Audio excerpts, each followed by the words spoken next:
My wife posted, "Single life is better than settling for a man like him." I replied, "Agreed." Then served divorce papers at her office. Her boss watched as she broke down crying. I, 36 male, found out my wife was leaving me from a Facebook post. Not a message, not a tearful late-night confession. A public post for all our friends and family to see. It read, "Single life is better than settling for a man like him." The him was me, obviously. The picture accompanying it was of her, Julia, 34, clinking champagne flutes with a guy from her office, a smarmy sales bro named Brian, 35. I recognized him from the company Christmas party. The one I'd left early because I had a stomach bug and she'd stayed to network. My first instinct wasn't rage. It was a quiet hum, a clarity I hadn't felt in months. I think Julia had become so obsessed with curating her online brand that she genuinely thought she could control the narrative of our breakup by getting out ahead of it, framing herself as the empowered one. She simply failed to see how transparent and cruel it would look to anyone outside her echo chamber. All the little things, the late nights, the hidden phone screen, the disinterest, they all snapped into focus. It wasn't a puzzle. It was a picture that had finally been hung on the wall. I looked at the post for a long time. 73 likes, a few "You Go Girl" comments from her work friends. My own mother had even liked it, probably thinking it was some vague inspirational quote. The audacity was almost impressive. I didn't call her. I didn't text. I simply commented on the post. Agreed.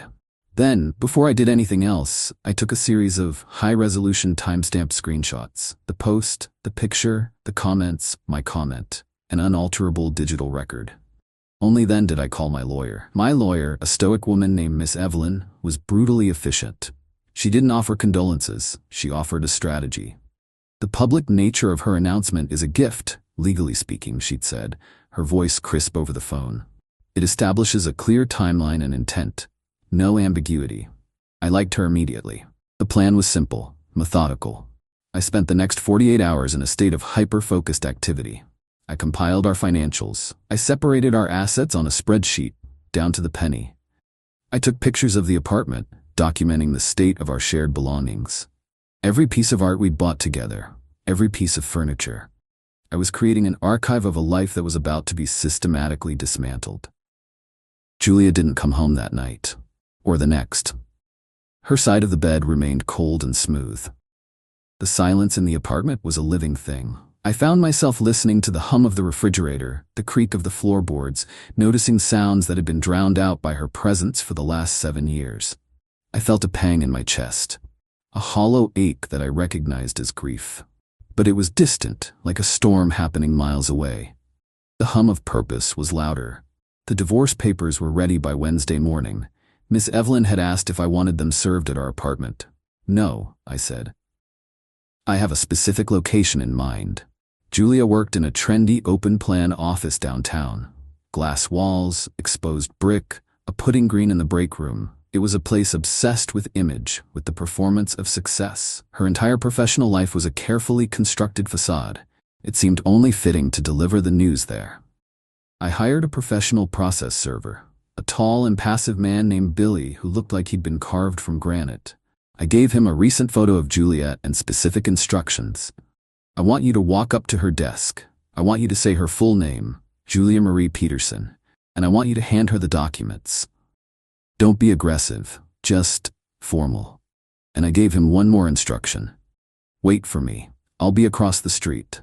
At 11 a.m. on Wednesday, I was sitting in a coffee shop with a clear view of her office building's glass-fronted lobby.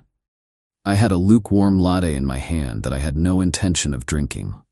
My heart was pounding, a steady, heavy rhythm against my ribs. This wasn't anger, it was anticipation. The final scene of a play I hadn't realized I was writing.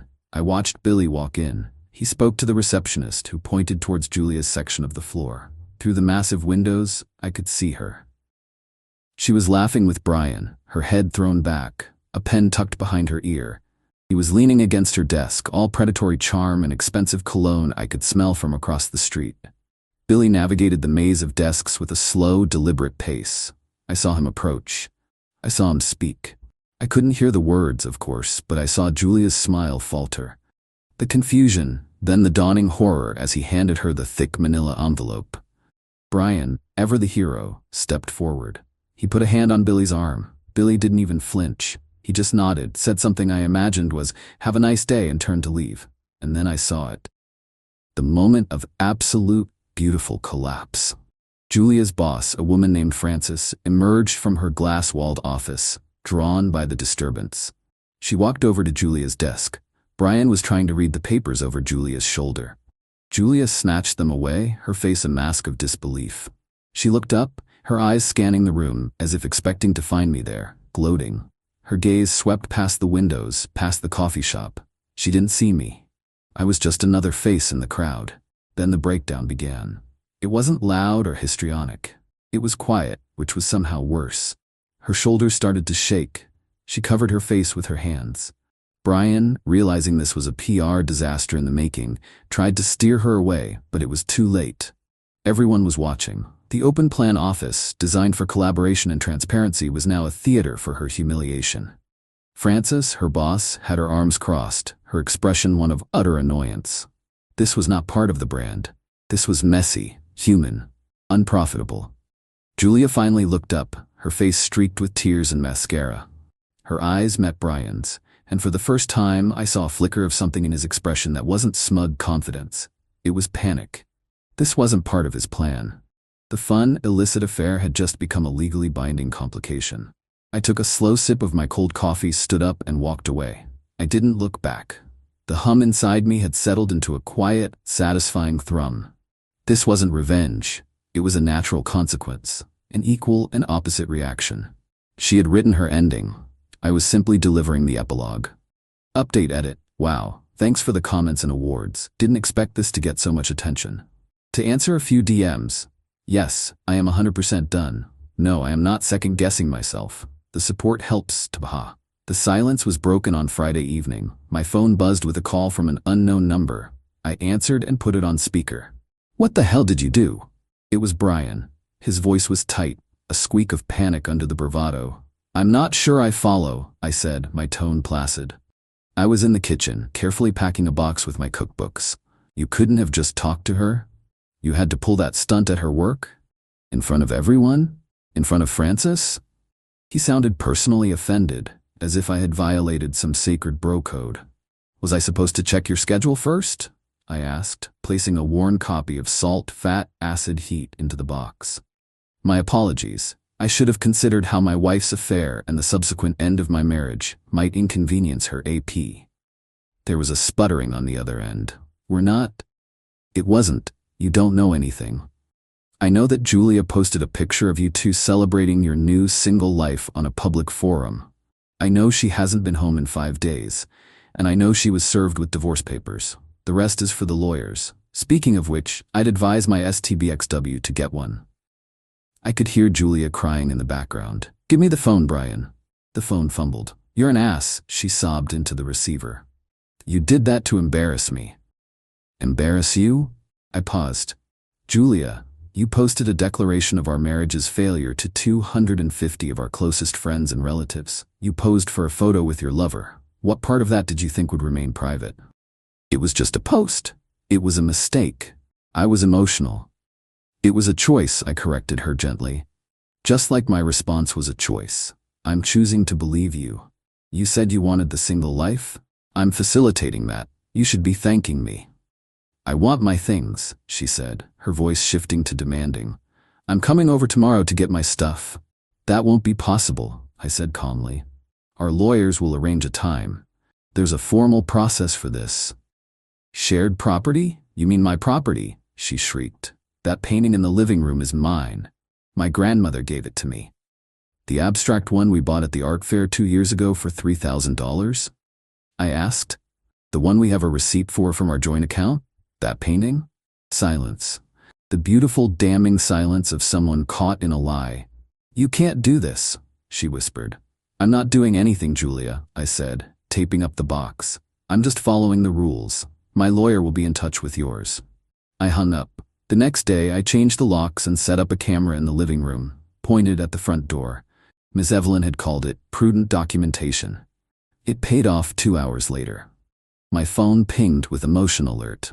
I watched the live feed as Julia and Brian tried her old key. When it didn't work, Brian, instead of getting violent, stepped back and started coaching Julia on what to say, clearly aware they were likely being filmed. Julia started crying for the camera, pleading for her sentimental items. Brian then stepped into the frame, pointed at the door, and said loudly, "We'll be contacting our lawyer about this illegal eviction." He then put his arm around Julia, leading her away. Before they left, however, his composure cracked for just a second, and he kicked over a large potted fern, sending soil spilling across the welcome mat. I saved the video file and emailed it to Miss Evelyn. Attempted entry, feigned distress for a perceived camera, a legal threat, and minor vandalism, 2:17 p.m. Update 2. 2 weeks later. A lot of you have been asking for an update, so here it is. The past 2 weeks have been an education in entitlement. I received a blistering email from my STBXW, CCing Brian as if he's her legal counsel. It was a list of demands for the divorce settlement.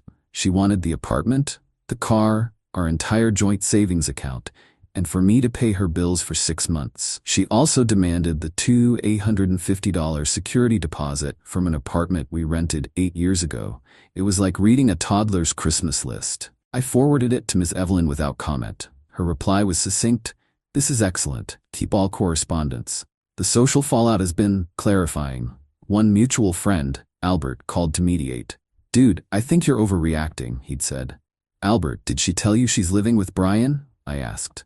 "Well, no. She said she was staying with her sister." "Really?" I said. "Because her sister has been posting vacation photos from Cabo all week. I don't think Julia's there." A long pause. "Oh, Ida for making it awkward? I don't care. But it's not all strategy. Last night I found a bottle of her perfume. I picked it up, and the scent, it hit me hard. For a second I was back 7 years ago, watching her get ready for our first date. The grief was a physical thing. I held the bottle for a full minute, then I screwed the cap on tight and put in a box labeled Julia, Personal Effects. The moment passed. The work is not yet done. Now, for the interesting part. I received an email from Julia's HR department, a formal request for a statement regarding an internal investigation. Apparently her company just went through a massive lawsuit over a manager-subordinate affair last year, and their C-suite is now on a zero-tolerance crusade against anything that even smells like unprofessional conduct. Frances, the boss, is clearly covering her own butt. The public drama I facilitated was exactly the kind of liability they were trying to avoid. They were investigating whether Julia and Brian's relationship violated company policy. My public comment on her Facebook post and the screenshots of the post itself were now corporate exhibits. I spent an hour crafting my reply. I was polite, factual, and devastatingly neutral. I attached a timeline, the screenshots, and the video of Brian's little performance on my doorstep, ending with his moment of vandalism. I finished the email by stating, "I consider this a private matter, but I am happy to cooperate with any official inquiries as required. I didn't create this mess, I'm just tidying up." Update 3. The dust has settled. Not in a cinematic way, but in the slow, quiet way that real life happens. The divorce was finalized last month, uncontested. After her HR department got my email, Julia's list of demands vanished. Miss Evelyn said her lawyer advised her to accept a standard, equitable division of assets. My documentation had left them with no room to maneuver. The fallout at her job was catastrophic for them. The internal investigation, spurred by a paranoid corporate culture, concluded that Brian was an unacceptable liability. He was fired for unprofessional conduct and for creating a hostile environment. His little doorstep threat and pot-kicking performance were cited. Julia wasn't fired, but she was demoted and moved to a different department, away from any client-facing roles. Her dream job became her prison. The network she was so proud of now saw her as toxic. The last I heard, she was looking for another job, but her industry is smaller than she thought. Reputations travel. We met one last time in the parking lot of a storage facility to hand over her boxed-up belongings. She looked diminished. Pale and puffy-eyed, she wouldn't look at me. Brian sat sullenly in the passenger seat of his leased BMW. I unloaded the boxes. The one with her perfume was on top. "That's everything," I said. She finally looked at me, her face filled with a curdled resentment. "I hope you're happy," she spat. You ruined my life. I considered her. The old me would have been gutted, but that man was gone. No, Julia, I said, not unkindly. You posted your life for public approval. I just let the public disapprove. There's a difference. I got in my car and drove away. Life is quiet now. The apartment feels like my own. I bought a new rug. I've reconnected with old friends. It's not a dramatic transformation. It's small. It's the absence of anxiety, the end of the low-grade hum of suspicion I didn't even realize was there until it was gone. I don't feel victorious. I just feel at peace. The consequences they faced were not my creation. They were the direct result of their own actions, their own entitlement, their own breathtaking lack of foresight. They thought they could control the narrative. But they forgot that once you post something for the world to see, you don't own it anymore. They remain bitter, I'm sure. In their story, I'm the villain, the cold calculating monster who blew it all up. And that's fine. Let them have their story. I have mine. And in my version, this is just the beginning.